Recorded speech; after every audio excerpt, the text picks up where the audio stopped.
ታሪኩ የሚጀምረው አንድ ደካማ የዝንጀሮ ግልገል በንጉሳዊ ቤተሰብ ውስጥ ሲወለድ ነው። ሁሉም ግን ለመኖር በጣም ደካማ ነው ብለው አመኑ። አባቱ እንኳ እንዲጣል አዘዘ። ጎሳው እንደ ስህተት ቆጠረው። ነገር ግን ይህ የተጣለ ልጅ አድጎ እሳትን፣ ፍቅርን፣ መሳሪያዎችን፣ ተስፋን እና አዲስ የህይወት መንገድን አገኘ። አንድ ቀን ደግሞ ሊያጠፉት የሞከሩት ልጅ ወደ መጻኢው ዘመን የሚመራቸው ብቸኛው መሪ ሆነ። በቅድመ ታሪክ ሳቫና ጥልቅ ክፍል ውስጥ አንድ ጎሳ በግዙፍ ዛፍ ዙሪያ ይኖር ነበር። ንጉሳቸው ስሜውን የንጉሳዊ ልጁን መወለድ ይጠብቅ ነበር። ይህ ልጅ ቀጣዩ ገዢ ይሆናል ተብሎ ስለሚጠበቅ ጎሳው በሙሉ ያከብር ነበር። ነገር ግን ስሜውን ወደ ንግስቲቱ ክፍል ሲገባ ደስታው ወደ ቅዝቃዜ ተቀየረ። ንግስቲቱ መንትዮችን ወለደች። ሁለተኛው ልጅ ጠንካራ፣ ጤናማ እና ፍጹም መስፍን ይመስል ነበር። የመጀመሪያው ልጅ ግን ትንሽ ደካማ እና የተለየ ነበር። ቀኝ እጁ የተጎዳ ይመስላል። ለጎሳውም እንደ መጥፎ ምልክት ታያቸው። በልደት መብቱ ይህ ደካማ ልጅ ዙፋኑን መወረስ ነበረበት። ነገር ግን የጎሳዋ ጥንቆላ አድራጊ እንደ ስጋት አየችው። ለንጉስ ስሜውን የመጀመሪያው ልጅ የተባባሰ ስህተት እንደሆነ ነገረችው። የተሰበረ ንጉስ በፍጹም እንደማይቀበሉ አስጠነቀቀችው። ልጁ ከኖረ መንግስቱ ወደ ውርደትና መስቀልቅል ይወድቃል አለች። ስሜውን አመነታ። ነገር ግን ፍርሃት አሸነፈ። ንግስቲቱ አሁንም ራሷን ሳታውቅ ንጉሱ ታማኝ አማካሪውን ቪላድሚር ደካማውን ልጅ ወስዶ እንዲያስወግደው አዘዘው። ንግስቲቱ ስትነቃ ስለ ልጆቿ ጠየቀች። ስሜውን እውነቱን ደብቆ ጤናማውን ልጅ ብቻ ለጎሳው አቀረበ። ያ ልጅ ቫኒያ ተባለ። ጎሳውም የወደፊት ንጉሳቸው እንደሆነ አጨበጨቡለት። እውነተኛው ወራሽ ወደ ዱር መጣሉን ማንም አላወቀም። ቪላድሚር ደካማው ልጅ ወደ ጫካ ወስዶ ወደ ተኩላ ጉድጓድ አስጠጋው። እንደ ምግብ ሊሰጠው ሞከረ። ነገር ግን ልጁ ጣቱን ጨብጦ ለመልቀቅ እምቢ አለ። ለትንሽ ቅጽበት የቪላድሚር ልብ ራራ። ትንሽ ፍርሃት ያደረበት ልጅ ነበረ። ነገር ግን ቪላድሚር የንጉሱን ትዕዛዝ አሰበ። ልጁን አራግፎ ወደ ተኩላው ወረወረው። ተኩላው ሊበላው ሞከረ። ነገር ግን ልጁ አፉ ውስጥ ከመውደቁ በፊት በሐረግ ተጠላለፈ። እንስሳው እንደገና ዘሎ ቀኝ እጁን ነከሰ። ነገር ግን ሊጨርሰው ከመቻሉ በፊት ሌላ ዝንጀሮ መጣ። ይህ ዝንጀሮ ኢያን የተባለ እንግዳና ደግ ዝንጀሮ ነበረ። ኢያን ልጁን ከተኩላው አድኖ ከአደጋ አራቀው።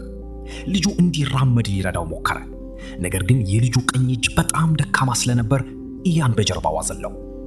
የተጣለው መስፍንም ከተወገዘበት ጎሳ ርቆ አዲስ ሕይወት ጀመረ። ዓመታት አለፉ። ደካማው ልጅ ኤድዋርድ ወደ ተባለው ወጣት አደገ። አሁንም የተጎዳ እጅ ነበረው። ሌሎች ቢሆን እንደ ጥቅም የሌለው ያዩት ነበር። ኤድዋርድ ግን ከጡንቻ ይልቅ ጠንካራ ነገር ነበረው፣ ምናብ። ከኢያም ጋር በጫካ ውስጥ ይኖር ነበር። ኢያን ታማኝ ቢሆንም ስግብግብ ነበረ። አንድ ቀን ኤድዋርድ ከቅጠል ስር በጥንቃቄ የደበቃቸው በለሶች መጥፋታቸውን አስተዋለ። ወዲያውኑ ኢያንን ጠረጠረ። ኢያን አስተባበለ። ነገር ግን ኤድዋርድ እውነተኛውን ሌባ አየ። አንዲት ትንሽ አይጥ ፍሬውን ሰርቃ ነበር። ኤድዋርድ ተከተላት። ነገር ግን አካሉ እንደ ሌሎች አልነበረም። ደካማ እጁ አዘገየው። አይጧም በቀላሉ አመለጠች። ተስፋ በመቁረጥ በፈጣንነት ወይም በጉልበት ሁል ጊዜ መኖር እንደማይችል ተረዳ። ስለዚህ ማሰብ ጀመረ። አቅራቢያ ያለውን የዛፍ ሙጫ ተመልክቶ እንደ ወጥመድ መጠቀም እንደሚችል ተረዳ። በሰውነቱ መያዝ ካልቻለ በአእምሮ ይይዛታል። ሐሳቡን ከመሞከሩ በፊት በጫካው ውስጥ ታላቅ ድምፅ አስተጋባ። ጎሳው የኮኮ ኳስ ጨዋታ ሊጀምር ነበረ። ያን መሄድ አልፈለገም። ሌሎች ዝንጀሮዎች ሁል ጊዜ ይስቁባቸዋል፣ በተለይ በኤድዋርድ አካልና በኢያን እንግዳ ባህሪ። ኤድዋርድ ግን ተቀባይነት ማግኘት ፈለገ። ምናልባት ጎሳው እድል ይሰጠዋል ብሎ አመነ። ዛፍ ላይ ወጥተው ጨዋታውን ከላይ ተመለከቱ። ዝንጀሮቹ በሐረግ እየተወዛወዙ ኳሷን ወደ ቅል ቅርጽ ግብ ይወረውሩ ነበር። ቫኒያ ጠንካራው መስፍን እንደ ሻምፒዮን ይጫወት ነበር። ተፎካካሪ፣ ታዋቂ እና በህዝቡ የተወደደ ነበር። የሚያደርገው እንቅስቃሴ ሁሉ ጭብጨባ ያገኝ ነበር። ከዚያም ኳሷ ወደ ኢያን በረረች። ኢያን በደስታ ጨዋታውን ለመቀላቀል ሞከረ። ነገር ግን ከተጫዋቾቹ ጋር ተጋጭቶ ኳሷ ጉድጓድ ውስጥ ወደቀች። ሌሎች ዝንጀሮዎች ተናደው ደስታቸውን ስለበተነ ሊመቱት ከበቡት። ኤድዋርድ በፍጥነት የሙጫ ዘዴውን ተጠቅሞ ኳሷን አወጣት። ዝንጀሮዎቹ አቆሙ። ለመጀመሪያ ጊዜ ኤድዋርድን በንቀት ፈንታ በጉጉት ተመለከቱት። ማንም ያላሰበውን ብልህ ነገር አደረገ። ቫኒያ ጠጋ ብሎ ኳሷን ይዞ ጨዋታውን ለመቀጠል ሞከረ። ነገር ግን ሙጫው እጁ ላይ ተጣበቀ። እሱ ሳበ፣ ሌሎች ሳቡ፣ ሁሉም ተሳተፉ። ሙሉ ቦታ ወደ ምስቅልቅል ተቀየረ። ኳሷ በቀጥታ ወደ ንጉሥ ስሜዮን ራስ በረረች። ቭላዲሚር ሊነቅላት ሲሞክር በስህተት የንጉሡን ፀጉር ላጠው። በሁሉም ፊት በራሰ በረሃ አደረገው። ጎሳው ደነገጠ። አንድ ሰው ጥፋተኛ መባል ነበረበት። ቭላዲሚር ደንግጦ ራሱን ለማዳን የአጎቱን ልጅ ሰርጌይን ከሰሰ። በዚያች ምሽት ጥንቆላ አድራጊዋ ቭላዲሚርን ወደ ምስጢራዊ ክፍሏ አጠራችው። እውነቱን ታውቃለች። ደካማው ልጅ መሞት ነበረበት። ኤድዋርድ ግን በሕይወት አለ። ቭላዲሚርን አስፈራርታ ስህተቱን እንዲያስተካክል አዘዘችው። ነገር ግን ቫንያ አቅራቢያ ተሸሽጎ ነበር። ሁሉንም ሰማ። ለመጀመሪያ ጊዜ ታላቅ ወንድም እንዳለው ተማረ። ከሱ በፊት ንጉሥ መሆን የነበረበት ወንድም። የቫንያ ፊት ጠከረ። ኤድዋርድን እንደ ቤተሰብ አላየው፣ እንደ ስጋት አየው። በማግስቱ ጠዋት ኤድዋርድ ያንን ከወፎች ጋር ሲያወራ አገኘው። ያን ነጭ ተራራ ስለሚባል ቦታ ያወራ ነበር፣ በምግብና በደህንነት የተሞላ ውብ ምድር። ኤድዋርድ ግን ሌላ ተረት እንደሆነ አሰበ። ለበላዩ ነጭ ተራራ እውነት ለመሆን በጣም የተጋነነ ይመስል ነበር። ክርክራቸው በሰርጌይና በማርሴል መምጣት ተቋረጠ። ንጉሡ እንደጠራው ለኤድዋርድ ነገሩት። በሙሉ ጎሳው ፊት ንጉሥ ሲሜዮን ኤድዋርድን በአስማተኝነት ከሰሰው። ዝንጀሮዎቹ እንደ ሙጫው ያለ ዘዴ አይተው ስለማያውቁ የማይረዱትን ነገር ፈሩ። ኤድዋርድ ግን አስማት እንዳልሆነ ምልከታ እንደሆነ በረጋ መንፈስ አስረዳ። ቅጠሎችን፣ ውሃን እና ጨረቃዎችን ተጠቅሞ ብልህ ፈጠራዎችን ይሰራ ነበር። ለንጉሡ ዘውድ ሰራ። ቅጠል ላይ ውሃ አድርጎ ለሲሜዮን ምስሉን አሳየው። ከዚያም ቀላል የዙፋን አይነት ጅዋጅዌ ሰራ። ዝንጀሮዎቹ ተደነቁ። ለትንሽ ቅጽበት ሲሜዮንም የተደነቀ ይመስል ነበር። ነገር ግን ጥንቆላ አድራጊዋ ቁጥጥሯን ማጣት አልፈለገችም። ከስፍራዋ የነፍሳት መንጋ ጠራች። ነፍሳቱ ዛፉን አተቀው። በዝንጀሮዎቹ መካከልም ፍርሃት ፈጠረ። በምስቅልቅሉ ውስጥ ንጉሥ ሲሜዮን ከዙፋኑ ወድቆ ወደ ጠርዝ ተንሸራተተ። ስሮች ላይ ተንጠልጥሎ ወደ ላይ ለመውጣት ታገለ። ጎሳው ጮኸ። ኤድዋርድ በፍርሃት ተመለከተ። ንጉሡ ወደ ደህንነት ሊደርስ ሲል ስሮቹ ተሰበሩ። ስሜዮን ወደቀ። ጥንቆላ አድራጊዋ ወዲያውኑ ኤድዋርድን ከሰሰች። የተቆጣ የዛፍ መንፈስ ቀስቅሶ አደጋውን እንዳመጣ ተናገረች። ቫንያ ፍርሃቱን እንደ ዕድል ተጠቀመበት። ኤድዋርድን በአንገቱ ይዞ ወደ ጫካው ወረወረው። ያን ሊታደገው ሞከረ፣ ነገር ግን ሌሎች ዝንጀሮች አቆሙት። ኤድዋርድ ከታች ባሉት ዛፎች ውስጥ ተሰወረ። ነገር ግን ኤድዋርድ ተረፈ። ሲነቃ ያን ሊያድነው ፈልጎ ከላይ ሐረግ ወረወረ። ሐረጉ በጣም አጭር ነበር። እጃቸው አልተያያዘም። ኤድዋርድ በዚህ ጊዜ ማንም ሊያድነው እንደማይችል ተረዳ። ስለዚህ ብቻውን ወደ ጫካው ገባ። ብዙ ሳይቆይ ሁለት ግዙፍ ሰጎኖችን ከፍሬ ጋር አየ። ርቦት ሊሰርቅ ሞከረ፣ ነገር ግን ለመድረስ በሁለት እግሮቹ ቆመ። አስደናቂ ነገር ሆነ። መቆም ቻለ። ደካማ እጁ ከእንግዲህ ሙሉ ሕይወቱን አይቆጣጠረውም። ለመጀመሪያ ጊዜ ኤድዋርድ እንደ ሌሎች ዝንጀሮች ለመንቀሳቀስ መሞከሩን ካቆመ የተሰበረ አካሉ የተለየ ጥንካሬ እንደሚሆን ተረዳ። ከዚያ ተኩላዎች መጡ። ኤድዋርድ ሮጠ፣ ነገር ግን መጀመሪያ ወደ ኋላ ብቻ መሮጥ ቻለ። ሰጎኖቹን ተመልክቶ እንቅስቃሴያቸውን አጠና። በሁለት እግሮቹ ወደፊት መሮጥ ጀመረ። ፈጣን ነበረ፣ በአራት እግሩ ከሚሮጠው በላይ። ተኩላዎቹ በሳቫና ውስጥ አሳደዱት። ኤድዋርድ በዛፎች፣ በድንጋዮች እና በሚሮጡ እንስሳት መካከል እየሮጠ በእያንዳንዱ እርምጃ ተማረ። አካሉ ስህተት አልነበረም፣ እድገት ነበረ። አደኑ ወደ ድንቅ አውራሪሶች ስብስብ ውስጥ ገባ። ግዙፎቹ እንስሳት ደንግጠው እንደ ድንጋይ ወደፊት ተንከባለሉ። ኤድዋርድ ሊደቆስ ሲል ንጉሥ ሰሜዮን በድንገት መታ። ንጉሡ ከአደጋው ፊት ራሱን ወረወረ። አደናው አንድ አውራሪስ ወደ ኤድዋርድ እየተንከባለለ መጣ። ሰሜዮንም የመጨረሻ ጥንካሬውን ተጠቅሞ እንደገና ጠበቀው። አደጋው ሲያልፍ ኤድዋርድ ወደ ንጉሡ ጎን ተሳበ። ሰሜዮን እየሞተ ነበረ። በመጨረሻዎቹ ቅጽበቶች ይቅርታ ጠየቀ። እውነቱን አመነ። ኤድዋርድ ልጁ እንደሆነ፣ የተወው ልጁ፣ ሊጠበቀው ፈርቶ የነበረው እውነተኛ ወራሽ እንደሆነ ተናገረ። ኤድዋርድ ነገሩን ከመረዳቱ በፊት ቫንያ መጣ። የአባታቸውን አስክሬን ወደ ጎሳው ወሰደ። ኤድዋርድንም ዘግይቶ የመጣ እውነት ህመም ጋር ብቻውን ተወው። በዚያች ምሽት ዝንጀሮዎቹ ለንጉሥ ሲሜዮን የቀብር ስነ ስርዓት አዘጋጁ። ነገር ግን ይህ ጎሳ ጨካኝ ባህል ነበረው። ስነ ስርዓቱን ለመጨረስ ቫንያ የአባቱን ስጋ ይበላል ተብሎ ይጠበቅ ነበር። ኤድዋርድ ያንን መቀበል አልቻለም። ሲሜዮን መጥፎ ውሳኔዎችን አድርጓል፣ ነገር ግን አሁንም አባቱ ነበረ። ኤድዋርድ አካሉ የጨካኝ ስነ ስርዓት አካል እንዲሆን አልፈቀደም። በአውሎ ነፋስ ወቅት ዝንጀሮዎቹ ነጎድጓድ ፈርተው ሲበታተኑ ኤድዋርድና ኢያን የንጉሡን አስክሬን ሰርቀው ወደ ጫካው ወሰዱት። በድንጋይ ሊቀብሩት ሞከሩ። ኤድዋርድ ትናንሽ ድንጋዮችን በጥንቃቄ አስቀመጠ። ኢያን ግን ግዙፍ ድንጋይ በአስክሬኑ ላይ ጥሎ ሙሉ በሙሉ ደበቀው። መብረቅ አቅራቢያ ያለውን ቁጥቋጦ መታው። ኤድዋርድም የዝርያውን መጻኢ የሚያቀየር ነገር አየ። እሳት። አብዛኛዎቹ እንስሳት ይፈሩታል። አብዛኛዎቹ ዝንጀሮዎች ይሸሽሹታል። ኤድዋርድ ወደፊት ተጋለ። ነበልባሉን እንደ ሕያው ነገር አጠናው። አደገኛ ነበረ።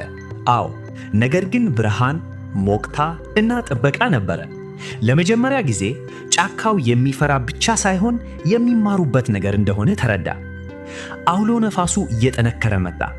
እንስሳትንም ወደ ሰማይ ሳበ። ዝንጀሮዎች እየጮሁ ባገኙት ቦታ ተሸሸጉ።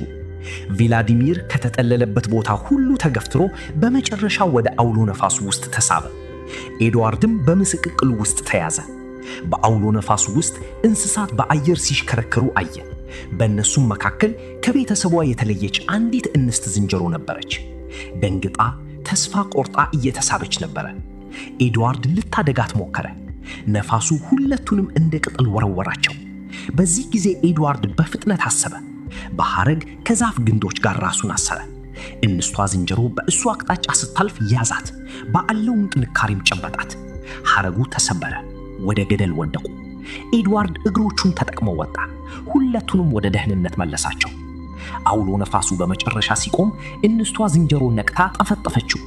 ነገር ግን ንደቷ በፍጥነት ወደ ሐዘን ተቀየረ። የቤተሰቧ ዛፍ መደመሰሱን ስታይ ስሟ ሉሲ ነበረ። ኤድዋርድ ሊያጽናናት ሞከረ። ኢያን መጣ። ነገር ግን ሉሲ ያጣችው ነገር ከብዷት ሮጠች። ኤድዋርድ በሸለቆ ውስጥ ተከተላት። እየወጣ እየወደቀ በእያንዳንዱ እንቅፋት ውስጥ እየታገለ እሷ ዘንድ ለመድረስ። በመጨረሻ ሲቆሙ ሉሲ ኤድዋርድ እንዴት በሁለት እግሩ እንደሚራመድ አስተዋለች። መጀመሪያ አስቂኝ መስሏት ነበር። ከዚያም ሞከረችው። በሱ እርዳታ በዝግታ መቆም ተማረች። ወደ ከፍተኛ ቦታ ወጥተው ምድሩን ተመለከቱ። ኤድዋርድ በሩቅ ወደሚገኙ የጎሳው ዛፍ ጠቁሞ ከሱ ጋር እንድትመጣ ጠራት። ሲመለሱ የላቫ ወንዝ አገኙ። ኤድዋርድ እንደ ፋኖስ ተጠቅሞ እሳቱን በጨለማ ውስጥ ተሸከመ።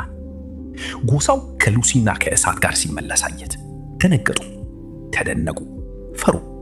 ቫኒያ ወዲያውኑ ፋኖሱን እንዲጥለው አዘዘው። ኤድዋርድ እሳት ጠቃሚ ሊሆን እንደሚችል ለማሳየት ሞከረ። ሞቅታና ብርሃን መስጠት እንደሚችል ለማረጋገጥ ጥቂት እንጨቶችን አበራ። ነገር ግን ማሳያው ተበላሸና አቅራቢያ ያለው ቁጥቋጦ በእሳት ተያዘ። ጥንቁል አድራጊዋ ወዲያውኑ መታ አደጋውን በሱ ላይ ተጠቀመችበት። አደጋው ሁሉ የኤድዋርድ ጥፋት እንደሆነ ተናገረች። ነፍሳቱ፣ የንጉሱ መውደቅ፣ አውሎ ነፋሱ፣ እሳቱ። ለሷ ኤድዋርድ ብልህ ዝንጀሮ አልነበረም፣ እርግማን ነበረ።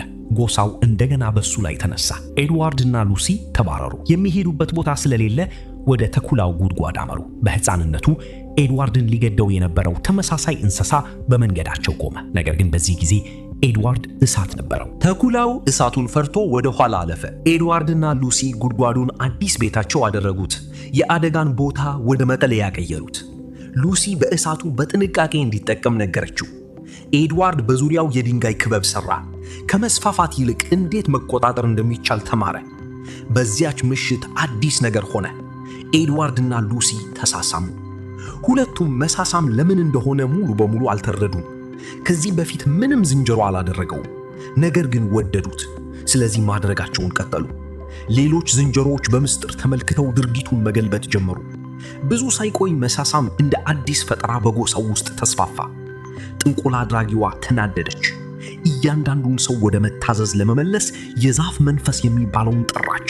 ነገር ግን ዲዬጎ የተባለ አንድ ዝንጀሮ ድምፁን ተከተለና እውነቱን አገኘ። የዛፍ መንፈስ የለም። ጥንቆላ አድራጊዋ ጎሳውን ለመቆጣጠር የተጠቀመችበት ሐሰትና ዘዴ ነበረ።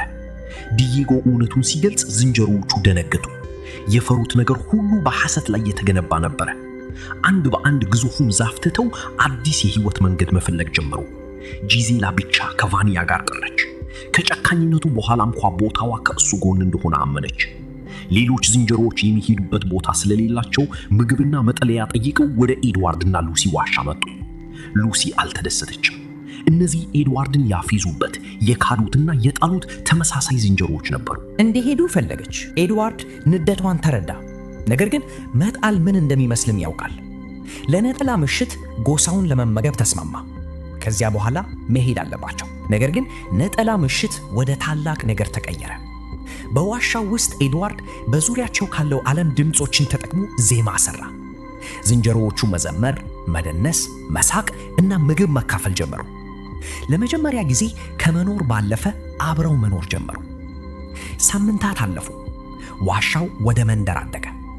ዝንጀሮዎቹ ከኤድዋርድ እና ሉሲ ተማሩ። በሁለት እግራቸው ተራመዱ፣ መሳሪያዎችን ተጠቀሙ፣ አደኑ፣ አበሰሉ፣ ቤቶችን ሰሩ። ዛፉ እንዲጠብቃቸው መጠበቅ አቁመው የራሳቸውን መጻኢ መቅረጽ ጀመሩ። ከሩቅ ሆኖ ቫንያ በቅናት ተመለከተ። አንድ ጊዜ ያመሰገኑት ሕዝብ አሁን የኤድዋርድን ሐሳቦች ይከተላል። ጥንቆላ አድራጊዋም ተመለከተች፣ በቀልንም አዘጋጀች። ከወራት በኋላ ሉሲ ነፍሰ ጡር ነበረች። ኤድዋርድም መንደሩ እንዲሰፋ ይረዳ ነበር። ሕዝባቸው ሙሉ በሙሉ ተቀይሯል። ከበፊቱ ይልቅ ብልህ፣ ጠንካራ እና እየተባበሩ ሆኑ። ዲዬጎ ከሰል አግኝቶ ለኤድዋርድ በድንጋይ ግድግዳዎች ላይ ምልክት ማሳረፍ እንደሚችል አሳየው። መጀመሪያ ኤድዋርድ ዓላማውን አላየውም፣ ነገር ግን ሙሉ በሙሉ ባይረዳውም ኮራ። ሌላ ግኝት፣ ሌላ ወደፊት እርምጃ ነበረ። ብዙ ሳይቆይ የተራቡ ሌሎች ዝንጀሮች ምግብና መጠለያ ጠይቀው መጡ። ሰርጌይ እና ማርሴል መንደሩ የነሱ ብቻ እንደሆነ አድርገው ሊያበራሯቸው ሞከሩ። ኤድዋርድ ጣልቃ ገብቶ መርዳት እንዳለባቸው ተከራከረ። ከሁሉም በላይ እነሱም አንድ ጊዜ ቤት አልባ ነበሩ። ክርክሩ ከመቋጨቱ በፊት ጥንቆላ አድራጊዋ አጣቀች። የነፍሳት መንጋ በመንደሩ ውስጥ አልፎ ቤቶችንና የምግብ አቅርቦቶችን አደመሰሰ። ዝንጀሮዎቹ የገነቡት ነገር ሁሉ በፊታቸው መፍረስ ጀመረ። ንዴት በፍጥነት ተስፋፋ። ጎሳው ቫንያንንና ጥንቆላ አድራጊዋን ከሰሱ። በቀል ፈልገው ወደ አሮጌው ዛፍ አመሩ። ሉሲ ኤድዋርድ እንዲሄድና ሁከቱን እንዲያስቁም ነገረችው። እሷ ግን የተጎዱትን ረዳች። ተኩላ ከጎኑ ሆኖ ኤድዋርድ ወደ ዛፉ በፍጥነት ተመለሰ። የተቆጡት ዝንጀሮዎች ከመድረሳቸው በፊት ቫንያን ሊያስጠነቅቁ ሞከረ፣ ነገር ግን ዘገየ። ጎሳው ቫንያን ከቡ ዛፉን ጠየቀ። ሰርጌይ ጨካኝ ስምምነት አቀረበለት። የአባቶቹን ቤት ከተወ በሕይወት ሊተውት ይችላሉ። ቫንያ እምቢ አለ። ለጉድለቶቹ ሁሉ የአባቶቹን ዛፍ ይወድ ነበር። እንደ ሽልማት አሳልፎ አይሰጠውም። ሰርጌይ ሌሎችን እንዲያጠቁ አዘዘ። ዝንጀሮዎቹ በምሳር ዛፉን መቱት። ሙጫ መውጣት ጀመረ። ቫንያ ተናዶ ተከላከለ፣ ነገር ግን ሕዝቡ በእሱ ላይ ተነሳ። ኤድዋርድ ጠቡን ለማስቆም ሞከረ፣ ነገር ግን በምስቅልቅሉ ውስጥ ራሱን ሳተ። ሰርጌይ እሳትን ወደ ውጊያው አመጣ። ነበልባሉ ሙጫውን ነካው። ሙሉ ዛፉ ማቃጠል ጀመረ። ፍርሃት ተቆጣጠረ። ጥንቆላ አድራጊዋ በረዳችው ዲስትራክሽን ውስጥ ተያዘች። እያንዳንዱን ሰው ለመቆጣጠር የተጠቀመችበት ዛፍ እስር ቤቷ ሆነ። ጂዜላ ቫንያን ልትጠብቀው ሞከረች፣ ነገር ግን እሷም አደጋ ውስጥ ገባች። ተኩላ ኤድዋርድን አነቃው። ኤድዋርድም ጂዜላ በነበልባሉ አቅራቢያ መታሰሯን አየ። ሐረግ አንሳ። ተኩላው ወደ ላይ እንዲስበው ረዳው። ኤድዋርድ በሚቃጠለው ዛፍ ውስጥ ተወዛውዞ እሳቱ ከመብላቷ በፊት ጂዜላን አደናት፣ ነገር ግን የሚቃጠል እንጨት ወደቀ። ኤድዋርድ ተያዘ። ዛፉ መፍረስ ሲጀምር እርዳታ ፈልጎ ጮኸ፣ ነገር ግን ዝንጀሮዎቹ በፍርሃት ሮጡ። ላደረገላቸው ነገር ሁሉ ማንም አልተመለሰም። ከዚያም ቫንያ ተመለሰ። አንድ ጊዜ ሊገድለው የሞከረው ወንድም አሁን አደነው። አብረው አመለጡ። ታላቁ ዛፍ ጥንቆላ አድራጊዋን ይዞ ሲወድቅ አሮጌው ዓለም ከበስተጀርባቸው ተቃጠለ። በአመዱ ውስጥ ሁለቱ ወንድማማቾች በመጨረሻ ተፋጠጡ። ቫንያ ስልጣን እንዳወራው አመነ። ዙፋኑን የማጣት ፍርሃት ስላደረበት የገዛ ደሙን ለማጥፋት ጨካኝ ሆነ። ኤድዋርድን ይቅርታ ጠየቀ። ኤድዋርድ ተቀበለ። ያለፈው ስላልጎዳው ሳይሆን መጻኢው በተመሳሳይ ጥላቻ መጀመር ስለማይችል። ወደ ሌሎች ሲመለሱ ሰርጌይ ፍርሃት ማሰራጨት ጀመረ። ለጎሳው ዛፍ፣ ቤት፣ ምግብ እና የመኖር ዕድል እንደሌላቸው ነገራቸው።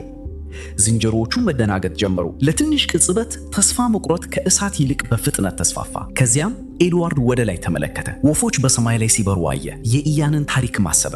ነጭ ተራራ፣ አንድ ጊዜ እንደ ተረት የቆጠረው ቦታ፣ የጫካዎች፣ የሐይቆች፣ የፍሬዎች እና የደህንነት ቦታ። ኤድዋርድ ወደ ጎሳው ተመልሶ ከዚህ በፊት አግኝተውት የማያውቁትን ነገር ሰጣቸው።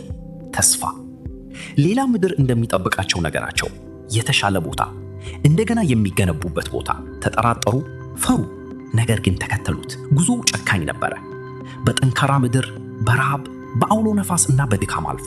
ጎሳው እምነት ማጣት በጀመረ ቁጥር ኤድዋርድ እንዲንቀሳቀሱ አደረጋቸው። በፍርሃት ሳይሆን፣ በሐሰት ሳይሆን፣ በእምነት። እሱ ከእንግዲህ የጣሉት ደካማ ልጅ አልነበረም፣ መሪያቸው ነበረ። ከብዙ ቀናት በኋላ ቡድኑ በመጨረሻ የተስፋይቱን ምድር ደረሰ። ነጭ ተራራ እውነት ነበረ። ጫካዎች ከአድማስ በላይ ተዘረጉ። ውሃ በሰማይ ስር አበራ። ፍሬዎች በሁሉም ቦታ አደጉ። ጎሳው በጸጥታ ተመለከተ። ተስፋ ወደ እውነተኛ ነገር እንዳመጫቸው ማመን አቅቷቸው። በዚያ ውብ አዲስ ዓለም ውስጥ እየጠበቀ ያለው ኢያን ነበረ።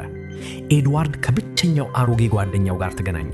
ማንም ባልረዳው ጊዜ ያደነው የተጣለው መስፍን ሕዝቡን ወደ ቤት አመጣ። እሱ የተለየ ሆኖ ተወለደ። ደካማ ተባለ፣ ተጣለ፣ ተሰደበ እና ለእያንዳንዱ አደጋ ተከሰሰ። ነገር ግን በመጨረሻ የኤድዋርድ ልዩነት ሕዝቡ እንዲተርፍ ምክንያት ሆነ። ምክንያቱም ጥንቆላ ንጉሥ አላደረገውም፣ ተስፋ አደረገው እንጂ።